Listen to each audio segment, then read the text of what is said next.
time, get some input on this. So we're looking to budget $400,000 for 2013 for the enhanced lighting in this area. That the actual, where I've indicated on the map on the screen and in the presentation, I don't know if that's the exact scope. It may be a little shorter. I was talking to Sue, and she was thinking it was the Waterford entrance, which would bring it. We'll close it out a little more, but it goes from Waterford to North Shore. It actually is a Turkey Creek Road now. Is it? Okay. That's the South Waterford entrance. Okay.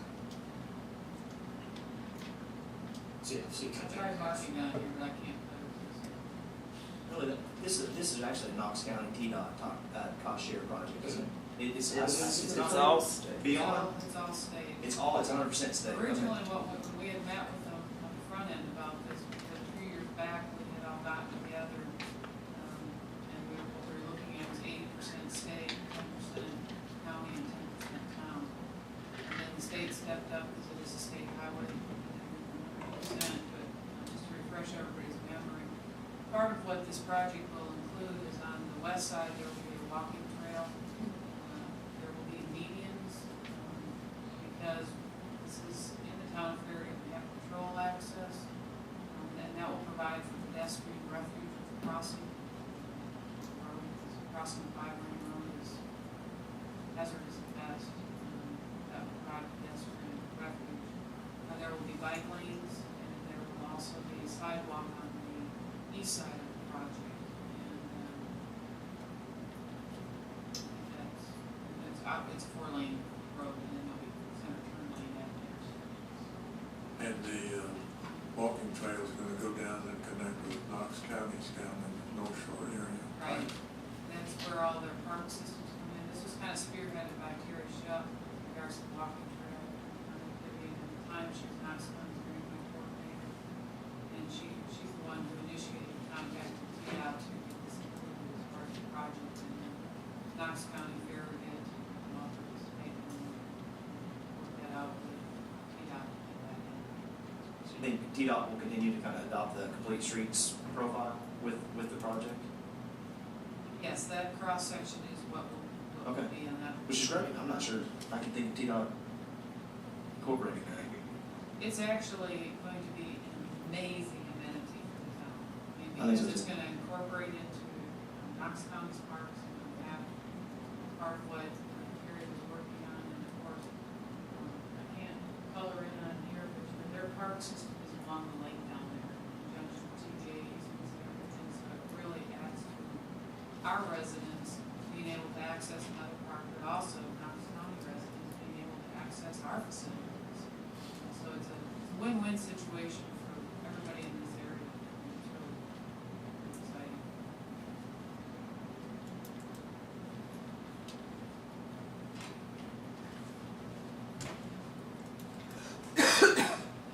Okay. Another project, was this last year as well, Sue? Just a carryover from last year. We're looking for $50,000 carried over to 2013 for the historical markers within Campbell Station Park. And you can see on the lower left is a kind of a sample. And then we have this outside right over here at Town Hall. I don't know if it's going to look exactly like that, but that's something like that. We're looking to place them in the front portion of the trails, not the back old trails.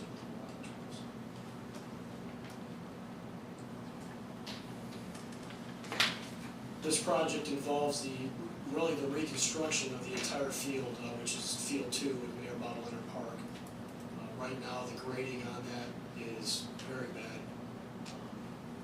It's holding water, it's not draining properly. The way this needs to be graded and constructed is to have a slope on it so it has proper drainage. So we're going to have to go in and rework that whole thing and do all of the sprigging, irrigation. We're going to add a scoreboard. Is there an existing scoreboard out there now? And Sue says yes. And this is a combined total of $100,000 for 2013. There's a notation on the bottom about a possibility of parks and local parks and recreation grant. However, all of these are still bad. project is another carryover from last year due to the cost of it. It is for LED lighting installation on Mayor Bellwether Park and all three of the parking lots. We've applied for a clean energy grant from TDEC. I think it's got a very good chance of being successful. If so, the number at $110,000 is wrong. It's a 50-50 grant.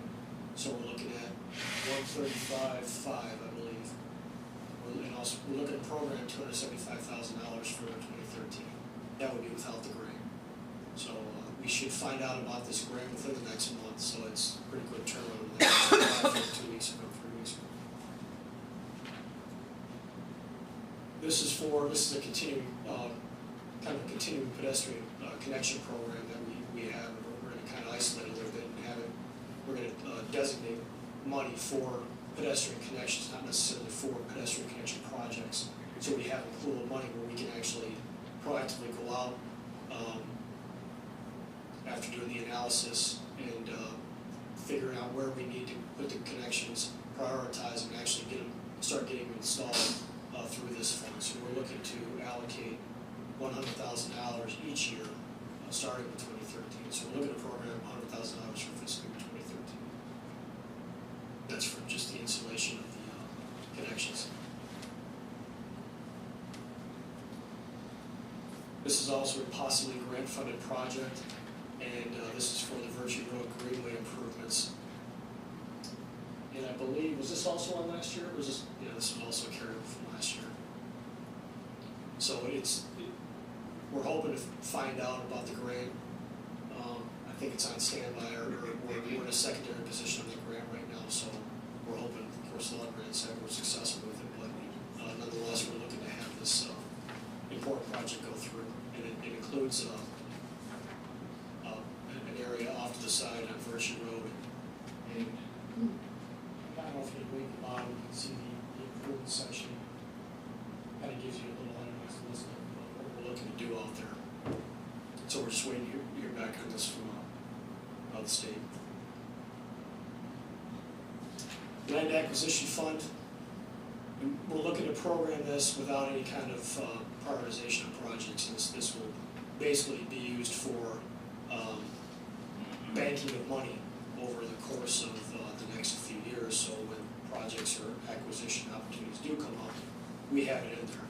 We can also use it for right-of-way acquisition and really anything that has to do with the purchase of land, property, and so forth. So we're looking to add, to increase this, I believe it was $500,000 last year, another $500,000 for $1 million for 2013, and then on from there each year, $1 million. This is one of the projects deemed as other. It's not park, it's not road, but it's capital purchase for interoperable radios. And what this will allow us to do is to communicate with all of the emergency management entities throughout the state. Primarily, their point of contact would be Knox County for their 911 system. But we're a member of the Tennessee Emergency Management Association. Dan Johnson, our fire marshal, attends those regularly. I go from time to time. Dave goes from time to time to these meetings. But the storms that we've had over the past couple of years, there's been times when our communications has been knocked out, and a handful of us have been out at 2, 3 o'clock in the morning, trying to get things wrangled up and make reports to the utility companies and emergency services, and we just haven't had that ability. So we're looking to allocate $30,000 for the purchase of these radios. That will give us 7 radios, which will be assigned throughout the departments in the town. And basically, most of them will stay here within town hall, so we'll have a base station here as well. And this also coincides with our emergency management plan, which we have to file every year with TEMA. I believe this is the last one. We're looking for an allocation of $100,000 for 2013 for the installation and setup and successful deployment of public Wi-Fi in our parks. We have it here in Town Hall. My thought is if we're going to have it in our parks, we want to include some sort of Wi-Fi access, maybe in the Memorial Plaza out here, and then have it extend out from Town Hall as the hub out to our parks. I don't know technically how that's accomplished with this type of topography, what the challenges are, but in the limited research I've done, the setup can range anywhere from $20,000 up to a couple million, depending on the size of your community. A lot of communities are doing this. A lot of communities have been very successful at it. There are some pitfalls with it. We have tried to deploy this in our parks and have had limited success. It's been intermittent, and I don't think it's even operable now because the equipment we had was substandard. So we're looking to readdress this, go back in and get this installed. So we're looking for an allocation of $100,000 for 2013. And here's just a little snapshot of the combined numbers. So you can see, even the big ticket item with Watt Road being multi-million, we're still looking only to spend after that grant reimbursement of, we're looking to spend $773,960 for engineering projects. And then for the parks, $648,750. And that's with the possible subsidy of the grants we'll apply for those projects. Land acquisition, $1 million. Other capital projects, the radios and the Wi-Fi, $130,000. So you have the total for 2013 of $2,550,710. I added this was last minute add. I think you want to see what projects were either eliminated or completed for last year, this year. It's a pretty easy breakdown in the spreadsheet. You can see the numbers of the columns 2013. You can see where we're spending. I've seen lined out our projects that are expired or reprioritized. That was engineering, these are parks and other.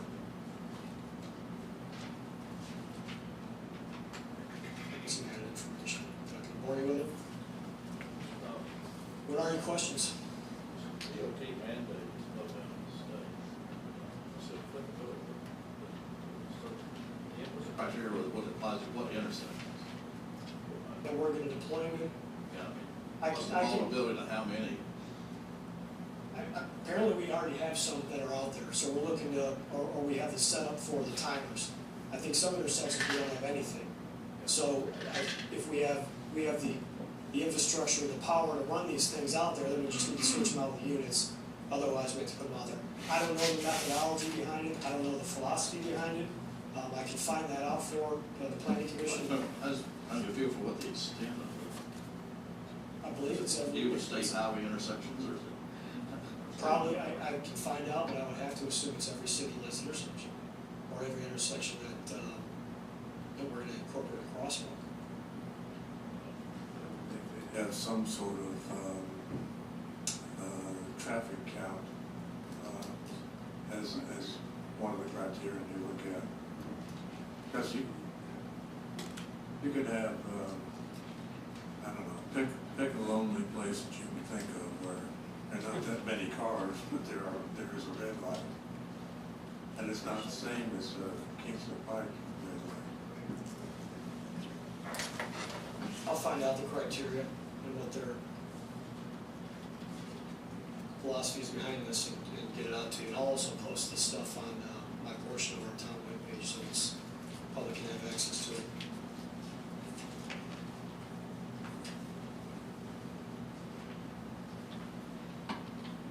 Eric, you say enhance the lighting, on that portion of Concord Road, what enhance do you mean exactly from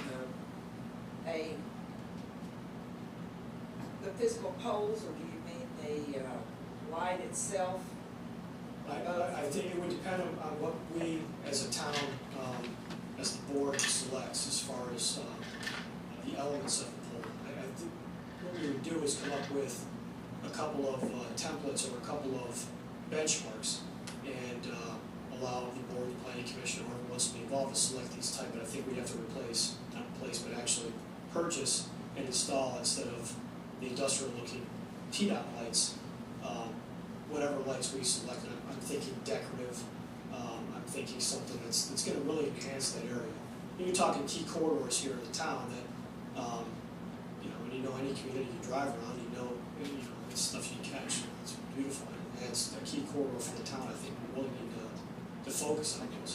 I really anticipate this coming up as an item of discussion during the community dialogue sessions. Something I'll probably ask, either Jeff Winston or Nora to address, because if we're gonna look at enhancing or beautifying some of our areas, gateways, key corridors, these are the elements we want to incorporate. Hard to do after the fact, as we've seen, and more expensive after the fact. While they're out there digging it up, why not? So there would be a certain amount allotted by TDOT, and then we would add to that. No, I think what we would do is that we would probably negotiate with them and try to work something like that out, but I think we need to anticipate having to purchase the actual material and they would install it. But you don't think we'd get a credit for what they would otherwise put, install? We're definitely gonna push for that. I mean, Okay. these are conversations that we'll have, with our counterparts with TDOT to try to see if we can work that out.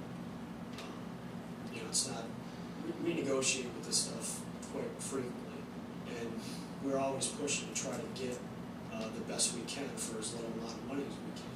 And they know that, they know we're gonna ask about it, it's business as usual with that, so we'll get whatever we can. These that are out here right now, are they LED? I don't believe so, Mayor. I don't know offhand, but I would have to guess that they are. Who's saying no? They're typical. Basically, look like highway lights. Like metal halide or? Yeah, that was one thing I noticed when I first got here, because that when I interviewed here, that was not even a dead end right there. I didn't know that project was going on. I came down and saw it, and I was like, wow. I blew it through, and I'm thinking those are terrible lights. I see stuff like that. I probably express my opinion. I don't like it. While you're negotiating with TDOT, I mean, just plant a seed with them, see if there's ever an opportunity that they would like care to purchase any of those lights in anticipation of someday replacing those lights.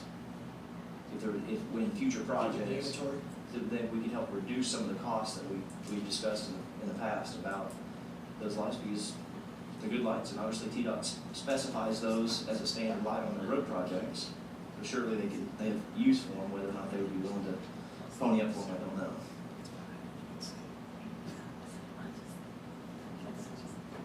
Still a way away, a bit time. Mm-hmm. I don't think they're going to start until 2013. Right. I think they'll be letting the project and doing all the lighting up to in 2013. I don't think they're going to push. I think it's a 2-year project, something like that. Right. Right. And it's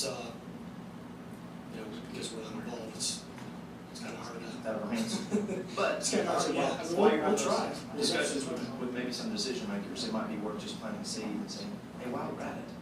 And we're fortunate because Chris Jenkins, he's very, very talented engineer, and Daryl, they've got great relationships with these guys. We work with the same guys over and over again a lot of times.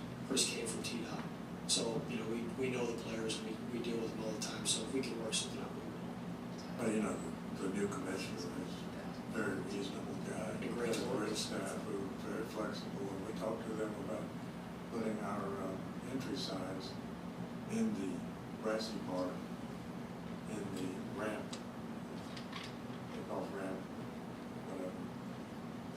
And they said, well, we don't know, let's look into it. We came back and said, yeah, you can do it. They're actually going to use ours as a template model to write a policy for. So So like if you're coming west and you get off the campus station, you see the sign over to your right, not after you get off campus station. I think those kind of falls in line with the things we want to do with some of these corridors, is really enhance the beauty of it. That's another great project that's going to really address that area. Anybody else have any questions?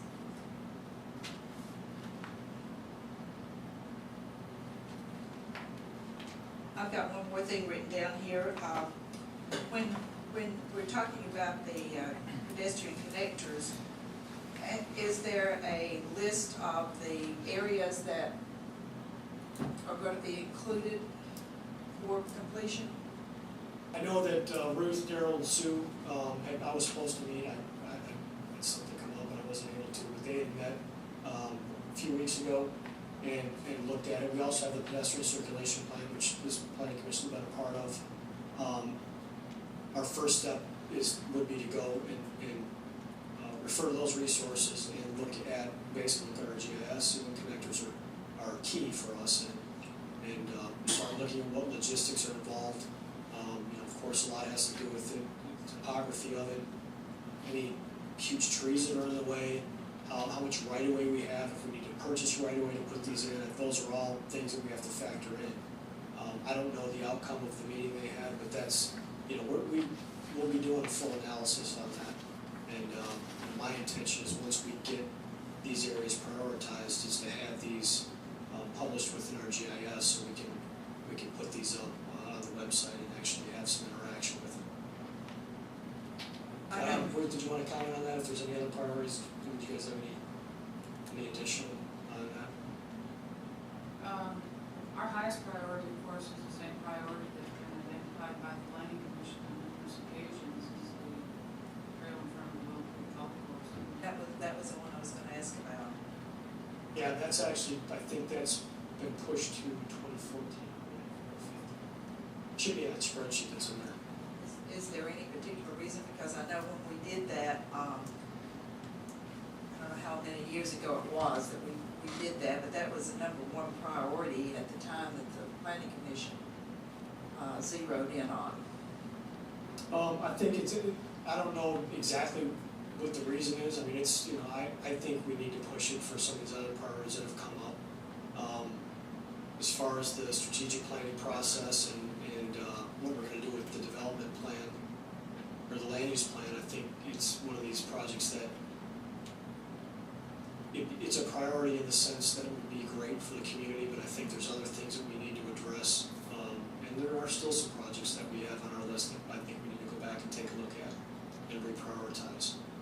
I don't know exactly why it was pushed, but it won't get pushed. Am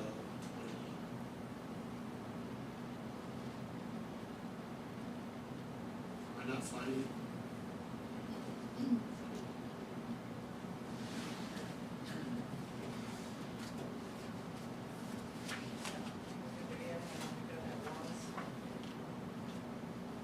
I remember it was 2 years ago, I believe.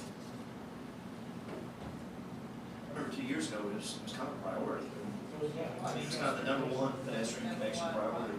It's identified as a priority because it's what connects east to west, access to McPhee Park, western subdivisions, access to commercial areas like Eagles and Wiles and CBS Walgreens on this direction. It is our biggest discipline on these. It's programmed for 2014.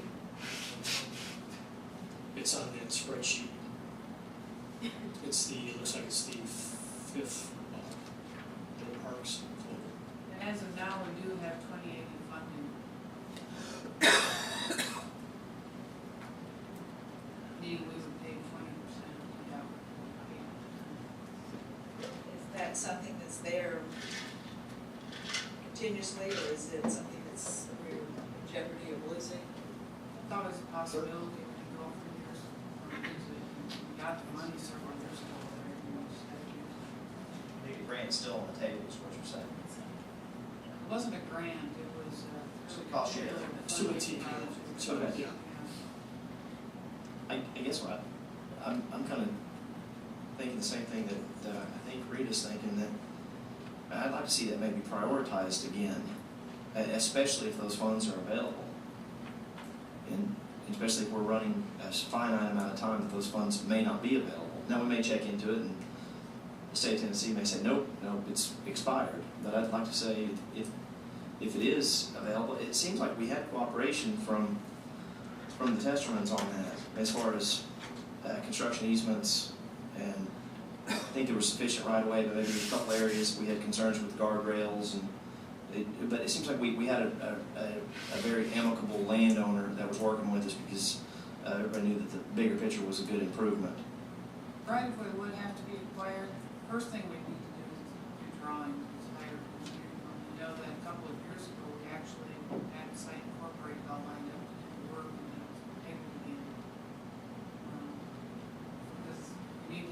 drawings to know exactly how much right of way will be. Mhm.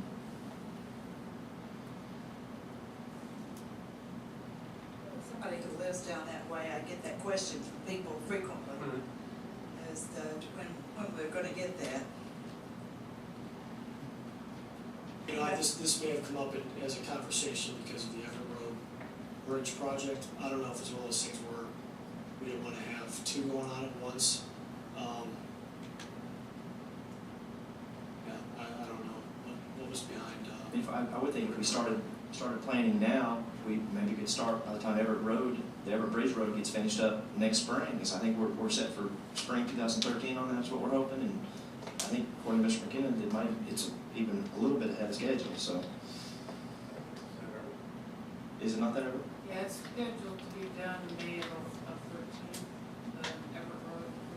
But if we started now with engineering and right-of-way acquisition, and those things can take a lot longer than the construction sometimes. Again, ultimately, it's up to the board, mayor, and alderman how to allocate those funds in which year, but I for one would like to see that connection completed sooner rather than later. what I'd recommend if the planning commission decides what to do, wanna do that, just put it in the recommendation. Maybe add on there that, you know, allow us some time to do an analysis and find out exactly what's going on with it. Make sure that, you know, it's still good to go, through the TPO, and the actual funding is still there. Come back with that. What was the total cost outlay for the total project, and then 20% to the town? It's, $1,054,000. For $200 and some odd thousand, it's a pretty good investment for the town. Yeah, it was good to get that program in there. I don't know, I'll have to find out from Daryl what's going on with the TPO. See what, the status is with the property owners of the test zone, Willow Creek Golf Course. I don't know how invasive that would be, you know, it's something we need to really look at. My memory serves that they were pretty willing to work with us on it. Things obviously changed, or could have changed, but nevertheless, that's kind of what I remember a couple of years ago. They know if they ever developed their property, they would have to build it anyway, so at least if we built it, they wouldn't have to burden the cost of it.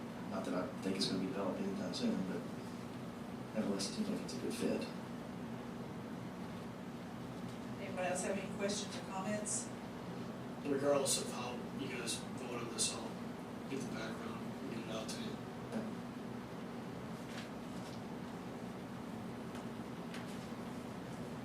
So you need to make a proposal and include that, or how do you need to work on that with?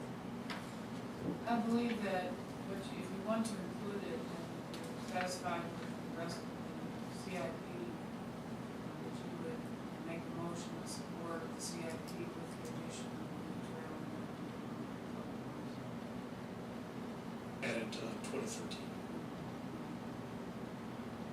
Great program. So I have a motion then.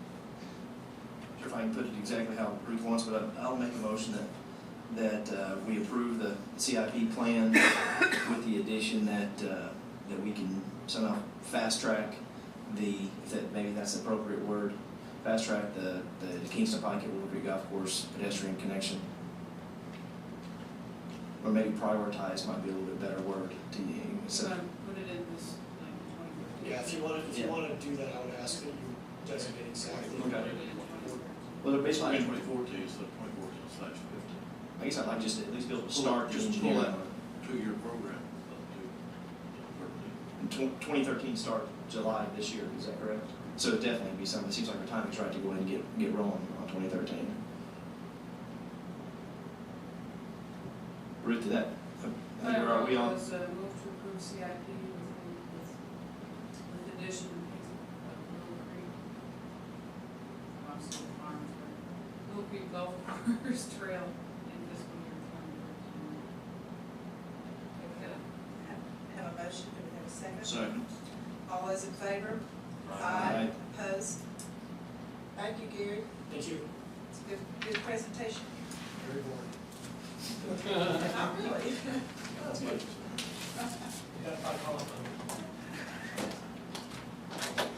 this is boring, then this is gonna be really bad.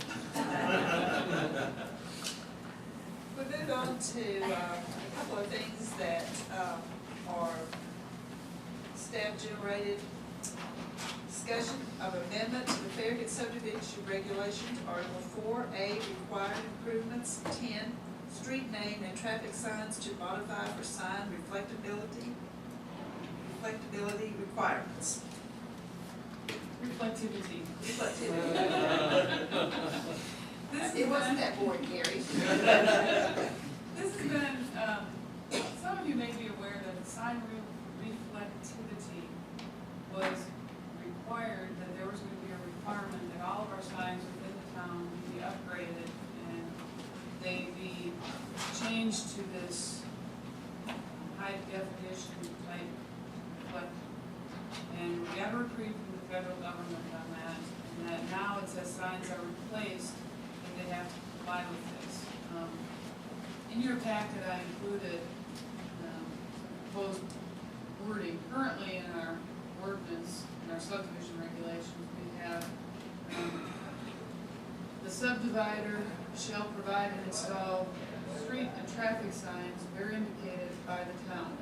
All street name signs shall be engineer grade, blue background with 4-inch white reflective letters. The standard pole and holder shall be used unless the proposed alternative is approved as part of the preliminary plat. One of the things is that our signs are blue and white here in Farragut. We would like to keep them blue and white, but if any of you have had the opportunity, and Rita may be the only one here that's had a reason to drive down that direction, but Old Stage Road, first sign that we have that actually has, we added was Old Stage Road at Coach Road, that's there by Primrose School, and it makes a huge difference in being able to see it, because when you're driving down the road and you see, it says Coach Road, and you drive on down and you get to McPhee Road, you have no idea you're at McPhee Road. And the older we get, the worse it's gonna be. But anyway, part of the new requirements are that there's, the letters, the size of the letters are based on the speed limit, posted speed limit. Daryl reviewed this, because I'm sure he put posted. We're hoping everybody's going. But anyway, on streets with posted speed limits of 25 miles per hour or less, the text, the letters are supposed to be 4 inches with upper and lower case, and high intensity prismatic sheeting, so 3M word. Street name signs on streets with posted speed limits higher than 25 miles per hour must be 6-inch letters with upper and lower case letters on high intensity prismatic sheeting. And then other regulatory signs are to be on high intensity prismatic sheeting. That high intensity reflectivity really does make a difference in visibility. Today I was over on Oak Bridge for a meeting, and I came down West Pembroke Road, and they had a stop sign, and then they had a little, red lights flashing all the way around it, because it kind of, to be honest with you, the stop sign got lost with the other stuff that was in the area. And so I'm sure they had people kind of go through it, and so they looked at a little reflectivity. You have that greater reflectivity of the high prismatic sheeting, it really does increase the safety, visibility of the signs. So what we are proposing is, since the manual on uniform traffic control devices really is the go-to book for at engineering and said for traffic control. Rather than just clarifying specifically what these are, is to just cross-reference the manual of uniform traffic control, manual on uniform traffic control devices for streets and highways. So that we would say the subdivider shall provide and install street and traffic signs per the manual on uniform traffic control devices for street and highways, MUTCD, latest edition. That way, this manual is updated every few years, so that if there is a change, that we get the latest and greatest without having to amend our subdivision regulations. All street name signs shall be of blue background. All signs shall be mounted on a 2-inch square tube poles. Let's see here, I'll draw it on here. Your standard pole now looks like this. And then here's where the holes are, and this is what you fix it to on this side. What we use currently now, which is a better design,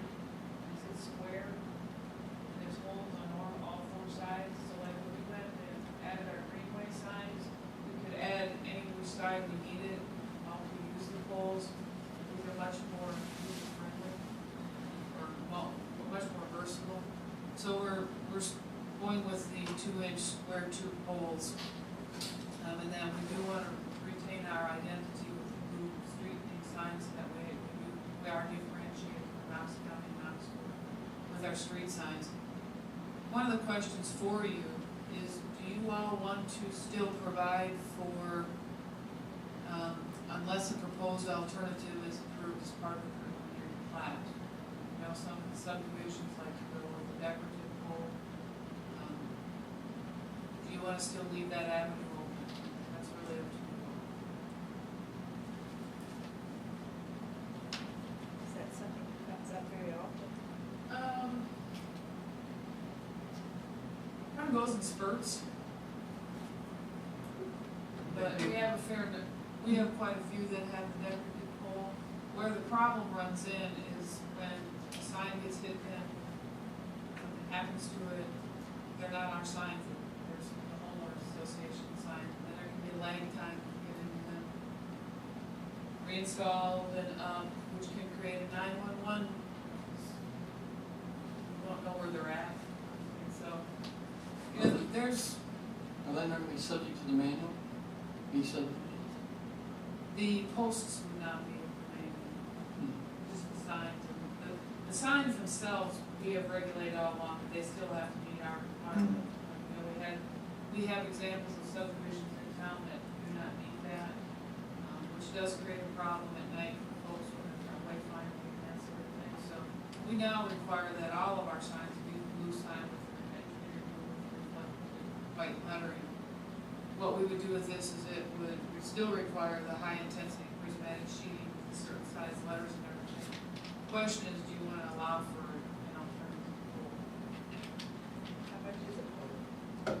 Well, the decorative poles can be pretty expensive. Yeah, I was gonna say, no one can probably tell you much better than I can with regards to cost. I mean, my thought is that as long as we meet the signage requirements, I think we ought to still leave the language in there to allow somebody to install the decorative poles, which are just what it says, a lot more decorative. A lot of times they'll have a little finial at the top, and then they'll have maybe a decorative base, kind of similar, maybe similar to the new light poles that we've used on Campbell Station. You see when I say the large, this like the signal lights. Those are kind of more of a decorative. They're black, and they have a decorative base and sometimes a little a decorative cap on them. So I mean, I'd like to see that language left in there as well as adding the new language for the 3M reflective signs. And hopefully there'll be another company out there that can compete with them to help bring them, because they are very expensive. They are quite- I do have to agree, I have noticed the one on Old Stage Road at Coach, and it is very legible. There's no doubt about it. It is more legible than what we've used in the past. It jumped out at me the first time I drove down through I there. know, me too, because I knew Bud had checked with me where, you know, name and everything, and then also I came home one night and was like, whoa, you can really read that. It looks good too. I mean, I was It worried does. about them being kind of just in your face, but I think they look good. But I think it is important to leave the decorative poles in there. And there might be occasion where the town on a project would like to opt for a decorative pole. You know, maybe for maybe something here at the town by the memorial or at a park or something like that. There may be some times when I think we ought to leave that language in there. Do we have some neighborhoods that have, something like wrought iron signs? Isn't Sugarwood all day? You know what, you mentioned that, I think Sherwood is wrought iron, and Fox Den has the Fox post. Den- Has Fox the, Den redid Well, it theirs doesn't matter not long who ago. is and who isn't. The question is, do we have to replace those with blue signs? Oh, as they replace them, they will need to. Like Fox Den a few years ago came in and they replaced all of their signs, but it was before we had, no, it was all the Fox Den ones are blue now, right? mm-hmm. Yeah, Okay. Fox Den did. When Fox Den redid all of their signs, they had to go with all the blue, but they still went with the decorative posts.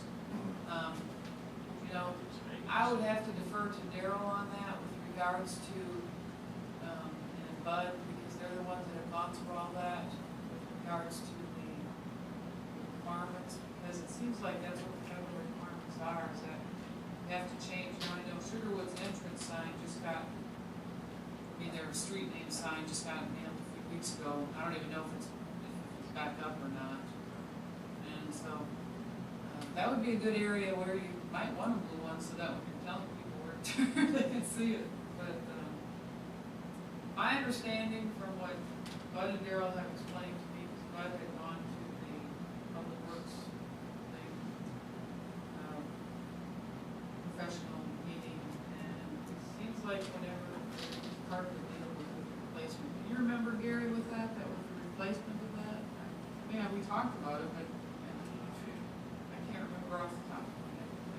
I think it's been relieved. I think we only have to replace them as they. As something happens, we Right. just see like that sign at the Sugarwood entrance got, I don't know what happened, but it got hit good. Village Green that you would, I believe. Pardon? Village Green has a different. Yeah, they do too. So, does this regulation require that they change to, Does not require them to change, only if they're replacing them, they will have to change. so now they're gonna have wrought iron and wood and blue? I don't know if they have wood, if they currently have wood. This would still allow for the Right. decorative poles. That's why I think we need to keep that language in there. It would be, each subdivision would have their, whatever they are using, is still what they would be using. Just have to, just their new sign face, the actual lettering itself has to meet the reflectivity and the size requirements. Like, Kinda if hard to do on a Sugarwood, wrought iron sign. they did it in Fox Den, blue. I mean, it really just depends on the style that they use. Concord Hills has a hanging sign, like Mm. now, listed. You know, I think Village Green has, I think theirs kind of hangs off the, It's, hangs off like a little arm. you know, Is that right, Ed? it's the thing.